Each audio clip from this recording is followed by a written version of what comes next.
I saw him in his car. Afraid you're too late. Jill! Damn! He did it for me. He stepped in front of me. Are the cops still here? I can't con you, son. He just nicked me.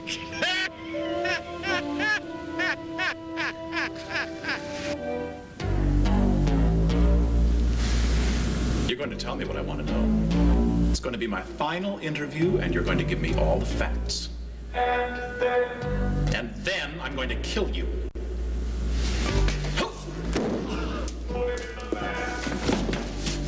Hold it right there.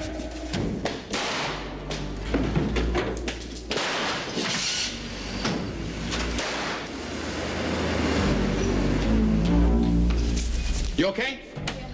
Yeah. Take care of Nevins. I'm going after them.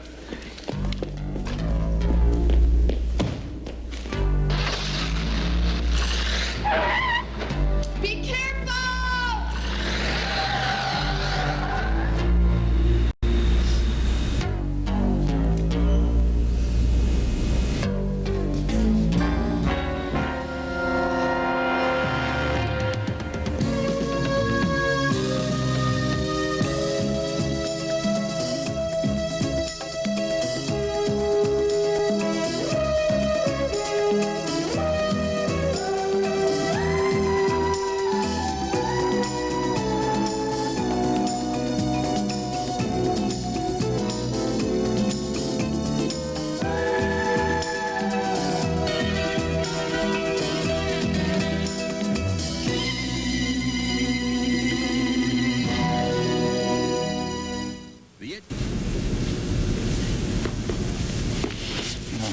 Now, get away from me.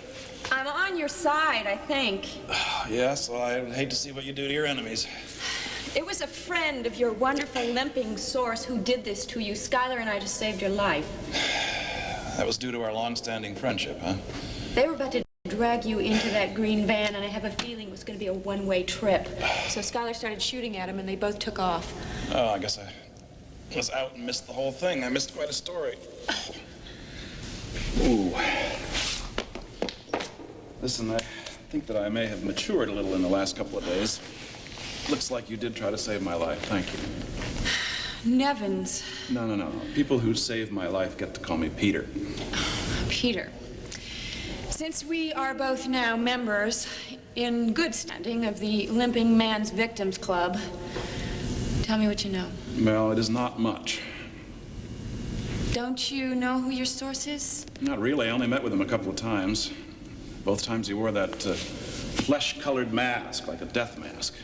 How come he talks like a robot? I think there's some kind of electronic device in the mouth of the mask. It distorts everything.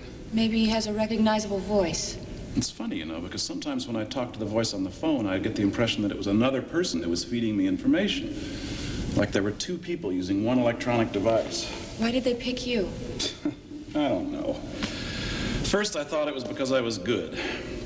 I asked and they wouldn't tell me anything. I don't even know how they found out about the brokerage firm, how they found out about your husband's money problems. Yeah, they bugged my husband's study over a year ago. They did? Why? You tell me. I don't know. And why did you come here in the first place? Didn't you realize they were going to try to kill you? Of course I knew it. What did I have to lose? My career was ruined. I was going to kill the man that was responsible. And then I was going to kill myself. Look, this is the first time something has gone wrong with the Limping Man's plans. Don't give up.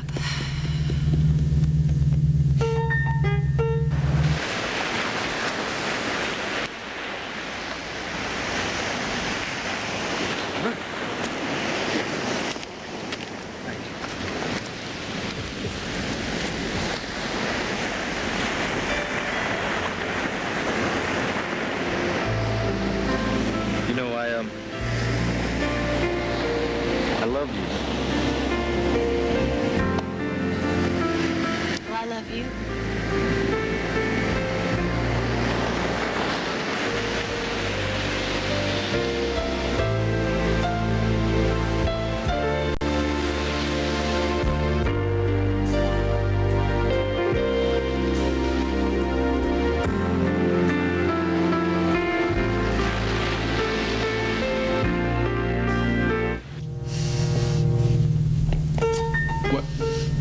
doing? It's gone. I must be missing something. It's that sickeningly sweet smell again. Did you smell it? No. You know, it's like a man's cologne, very cheap, $1 a gallon. What do you mean you smell it again? The last time I smelled it was when you were almost sautéed in the TV studio.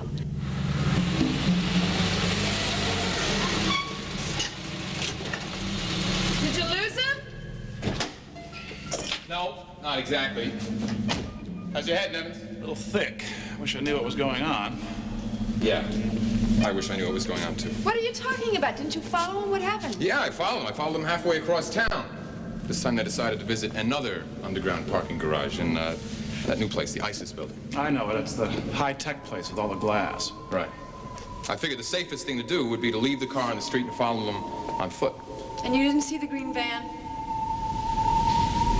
I found a nice long row of green vans, about 24 of them, all identical. Come on, they couldn't have all looked alike. The only way for me to find out which one was driven by the limping man was to find out which engine was still warm. It's not bad. For what it's worth, you'd make a pretty good reporter. Yeah, well, thanks. I didn't get too far, though. Out of nowhere, the security guard comes and throws me out. Did you ask him who they belonged to? Sure I did. He told me it was none of my business. It was eerie, though, looking at those vans there. For one moment, I could imagine seeing 24 men get out of the 24 vans and come limping towards me. But there wasn't even one.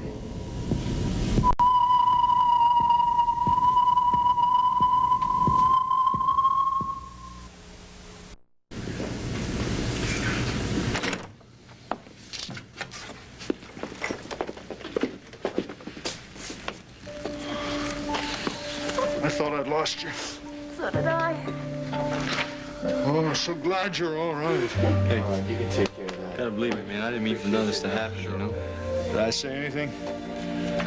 I'm glad to see you're safe. Hey, check this out, man. All this play and not a scratch, right? Where's Emerson? He's on his way to Geraldine's office to say goodbye. Are you still dropping charges against him? Yeah, that was the agreement. Well, he did help us save Jody and Preacher, and he did get himself shot in the process. Derek, are you okay? Yeah, I'm fine. It's nice of you to be concerned. Good heavens, just look at you two. Us three. Peter and Nevins. That was almost the late Peter Nevins. The limping man just tried to kill him. I don't believe I ever thanked you for having me followed. I don't believe you did. Appears you were right to be suspicious of my source. So it seems. Mrs. Saxon, I know that you are not thrilled to see me, but I have done enough damage around here. Indeed you have. I'd like to try to help to get to the bottom of this. Despite all the trouble that Mr. Nevins has caused us, we can use his help now, Geraldine. Yeah, before anybody else gets hurt. I see. Well, I suppose if Schuyler and Raven have accepted your offer, then I will too. Well, thank you. But first I have to call Chief Mallory. Wait a minute, Geraldine. It's not really necessary to involve Derek in this, is it? But he is involved. I was worried, so in your absence, I told him you might be in trouble. Well, then call him and tell him that we're okay. You certainly don't look it. Lie to him. Tell him it was a false alarm. Tell him you ran off half-cocked. I never go off half-cocked. Geraldine, please, don't say anything to Derek about the attempt on Peter's life. I don't approve of this. We know. We know. Chief Mallory, please. Chief Mallory. It's Geraldine Saxon, Derek. Geraldine. Now, any word from Sky and Raven yet? Yes, well, actually, they're sitting in my office right now. I'm terribly sorry to have troubled you. What do you mean? Where were they? What? They were in my apartment all the time. Just one of those big misunderstandings. Now what? We'd like you to take us on a little tour of the studio, Peter. Why? I used to own the place. What can I show you? We want to know where the limping man and his partner were calling from. Yeah, you know how they are. You can also retrace your steps the night that Nicole's makeup was poisoned. Come on, let's go. You big fat phony. Geraldine told us about you. Look, I would like to talk to her for a minute, please. Geraldine, would you like me to get rid of this guy? No. I'll see him.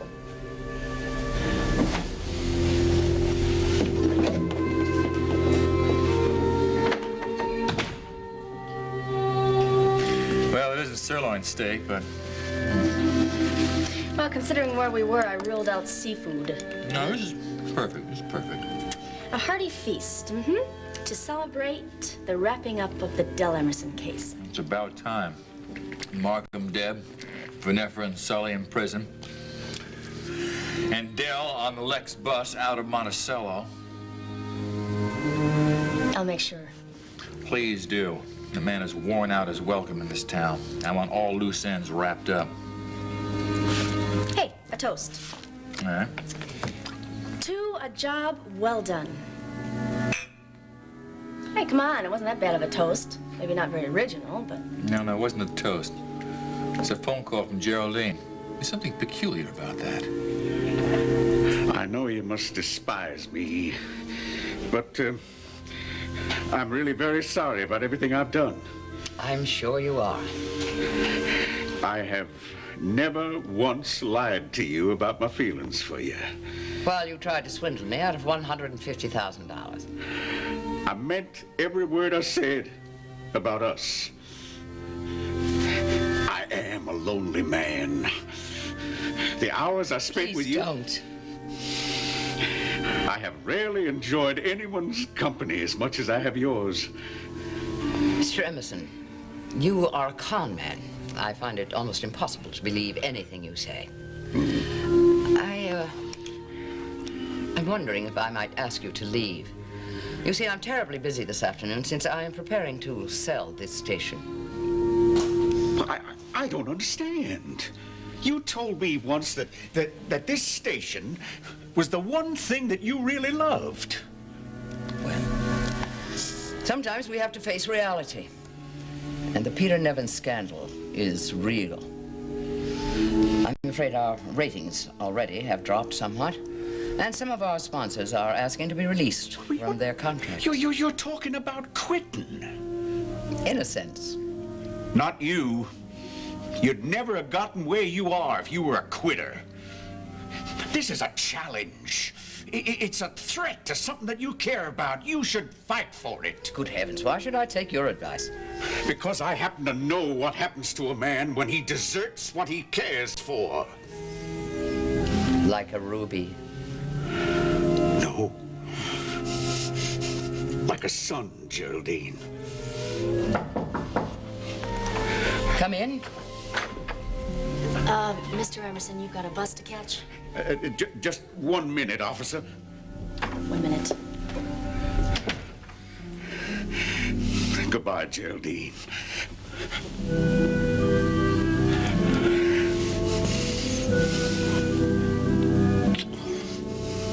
Goodbye.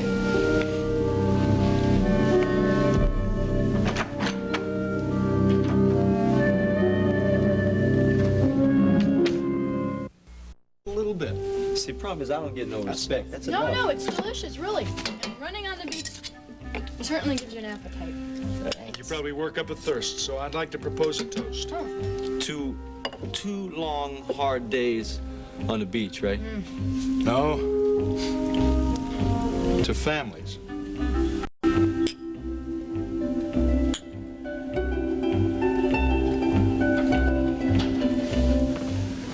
Again. Again, huh? Well, that was the night before Nicole's scheduled return as my co-anchor, and I was feeling a little pressure, so I went back to the newsroom about 12:30 to work on my stories for the next day. Wait a minute, that's it? What's it? I've got a hunch. What? Stan! Hi, this is Sky Whitney. Listen, I'm in Geraldine's office, and I'm gonna need your help for a few minutes. Come on, Stan, we're on the same side now, right? Good. What's up? In about 10 seconds, Stan Hathaway's gonna come through the door. I want you to go through this door and wait outside. Okay. Come on in, Stan. Excuse me, Mr. Whitney, but is this important? I've got a lot to do before the 11 o'clock news. Well, yeah, I'd like you to show me where you saw Peter Nevin's car that night. Look, I don't have time to play detective with you and your wife. Stan, listen. I think I have finally found the flaw in Peter Nevin's story, but I need your help to prove it. Okay, but let's make it fast. I've got some errands. Just take a minute, Stan. You stay here, baby.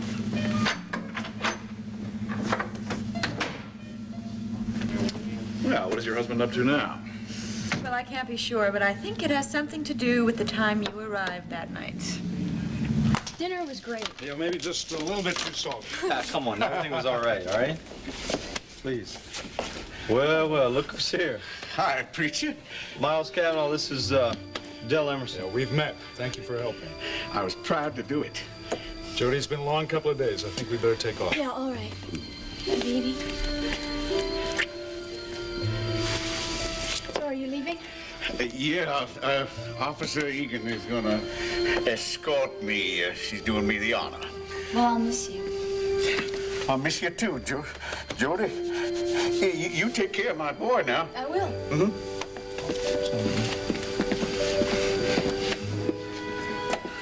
I'll wait out here. Yeah. Say, listen, you want to slip out the bedroom window? I got a fire escape in, yeah? No more fire escapes for me, preacher. I'm leaving by the front door for once. You've earned it, man.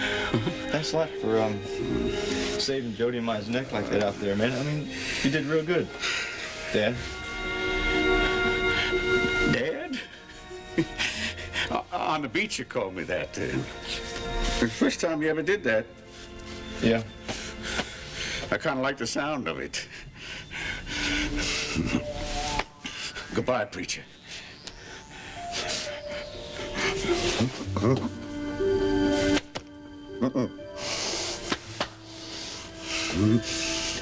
on, man, get out of here. I'm ready now, officer. You know, if I gotta go, this is the way I want to go. With a pretty lady on my arm and a smile on my son's face. Goodbye. Bye.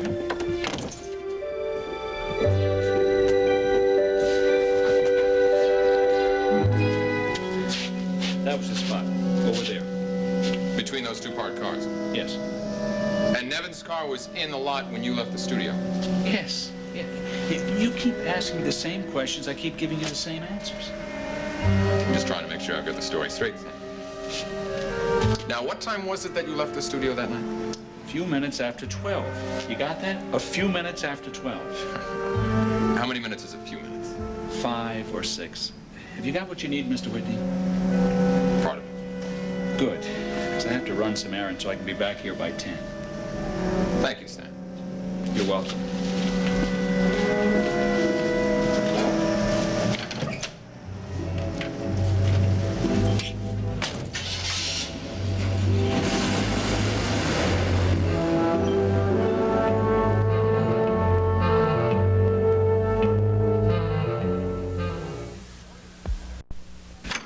He lied. Stan Hathaway, good old Stan, everybody's friend, he's been lying all along. What about? About what time he left the studio the night that Nicole was killed. He said he left about 5 or 6 minutes after midnight. So? So you tell me that you didn't get here until 12:30. Well, how did he see your car then? Well, obviously he was hanging around here a lot longer. That's not the only thing. He just drove off in a green van. You're kidding. A green van identical to the one that's been following us all over town. Now, wait a minute. If Stan is the limping man's associate, then he knows you've already seen that van. That's right. He would have had to been pretty stupid to drive that thing off. Yeah, I know, and the murderer of Nicole and Walter Gans is not stupid.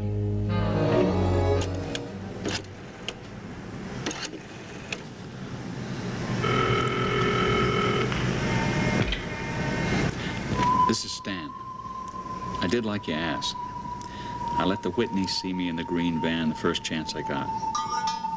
May Hugh has been successful. Mrs. Saxon is selling WMON.